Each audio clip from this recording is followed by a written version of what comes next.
for joining us for the Superheroes Everyday YouTube Hop. For today's video, I will be using the Amazing Duo Digiset from the greeting form. Get ready for their transformation. Wow, there we go. For today's event, I decided on making a shaker tag and a greeting card. I'll be sure to post all the details in the comments below. Alright, let's get crafty. Alright, I'm going to start by stenciling in a pattern onto my shaker tag element. I'm using Twisted Citron and Mowed Lawn Distress Oxides to do this. I wanted to give my items more of a comic book feel, and in order to do this, I decided on this radial burst of color. I'm going to give this a contrast of light green and dark green with the mowed lawn. I twisted my stencil around so that way it would cover up the sections of Twisted Citron. Now I'm bringing in the mowed lawn, which is a darker green, and give that contrast. Now I'm not too concerned about the corners that don't get color because those will be covered up with my frame element. Look at how gorgeous that color burst looks. Pow! So here I found this comic book sentiment in Design Space. I totally fell in love with it. This is a layered sentiment, and I decided to add polka dot paper to give it more of a comic book feel. I'll put more details in the comments below. Because this has a lot of thin elements, I had to use my fine liner glue bottle for this, so I don't get glue everywhere. But this turned out perfect.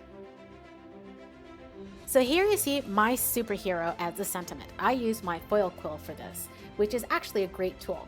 To create my shaker, I'm going to use a 1/4 inch foam tape and 1/8 inch double-sided tape. Now I'm going to run this all along the edge of my frame. This will allow me to adhere my transparency film to it. Make sure you're as close to the edge as possible. You do not want to have your transparency film lift up because of any gaps that you might have. I left the covering on the tape at the bottom of the tag on purpose so I can use that portion as a guide before adhering down my transparency film. And now just simply take it off and I'm good to go. Now it's time to run double-sided foam all around the edge of my frame. When you're doing this, make sure that you don't have any gaps or spaces in between any pieces or corners. Otherwise, your sequins might fall out as your shaker element is actually put to the test. Now I'm ready to add in some sequins. For this particular tag, I created a superhero sequin mix in red, yellow, and blue.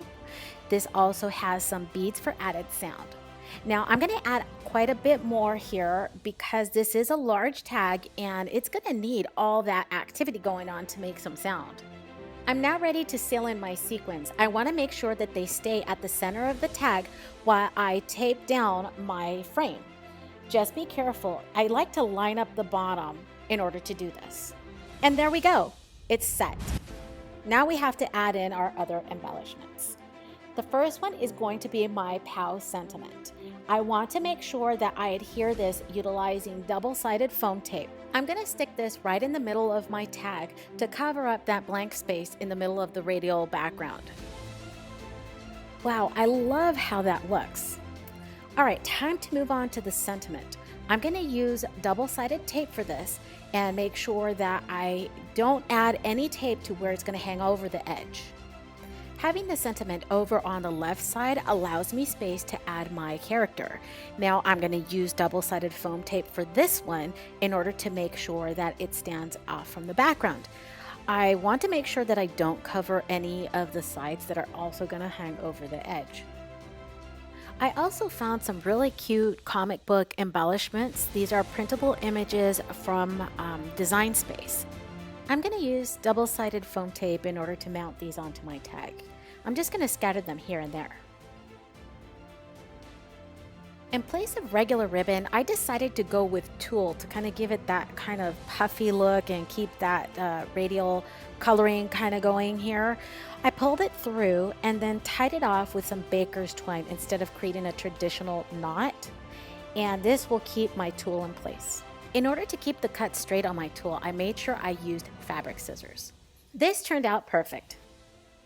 On to the card. I'm going to use squeezed lemonade and carved pumpkin for this particular background. I'm going to mimic the same background that I used for the shaker tag. And the reason being that I want to carry this theme throughout the whole entire set. This would make a perfect gift tag for a gift and the card to go along. Here, I'm just blending in some color all around the stencil with squeezed lemonade. Then I'm going to rotate the stencil and start in with the carved pumpkin. And this will give me an orange and yellow starburst. Time to pull the whole thing together. I decided to use a black frame for this card just because I wanted to give it more of a comic book feel. I used liquid glue to adhere this down onto my radial background. Now just be mindful, this is only with glue because I want to have some leeway to move it around. It does give me a little bit of wiggle room. I'm going to mount this onto my card base using foam tape. Make sure that you get enough foam tape all the way across, just so that way there's no really big spaces that should bend the actual background into your card. And if this goes to the mail, it'll have some support. I'm going to remove the adhesive covering all across the back except for the two outer ones. Here I'm going to create some tabs so that way it will give me some leeway to adhere my card down. I can wiggle it around and make sure it's centered. I'm ready to start working my other elements to add them onto my card. Now, as you can see here, I continued with the POW sentiment that I had on my tag, and this really pulled together that theme and kind of kept it the same and that continuity. Now, this is a little bit smaller. Again, I'll put the details down in the comments below, or you'll see the link over to my Cricut account, so that way you can go ahead and get everything that you need. My POW embellishment now complete, I'm ready to adhere my image onto my card.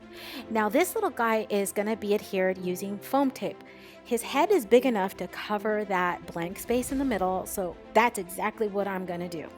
I just want to make sure that I put enough foam tape on the back of this little guy to make sure that he has support. Again, going through the mail is rough. And this is the perfect fit. I think right about here is where I'm going to put my sentiment. I'm going to use foam tape in order to adhere it down. I just want to make sure again that I use enough foam to make sure that it has a good support. Next, I'm going to add all my comic book embellishments. For this, I'm going to use liquid glue. I don't want them popping up off that card as high as my image or my sentiment. This guy I'm going to put on the left side of my sentiment. And then I'm going to use a couple of other comic book sentiments or embellishments here and there just to give it a little bit more pizzazz. And here you have the card all finished up.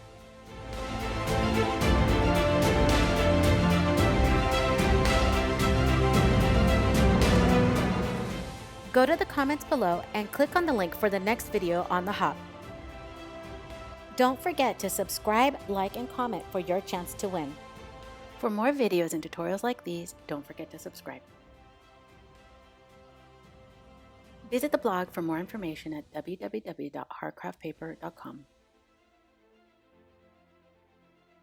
Thanks for watching HeartcraftPaper.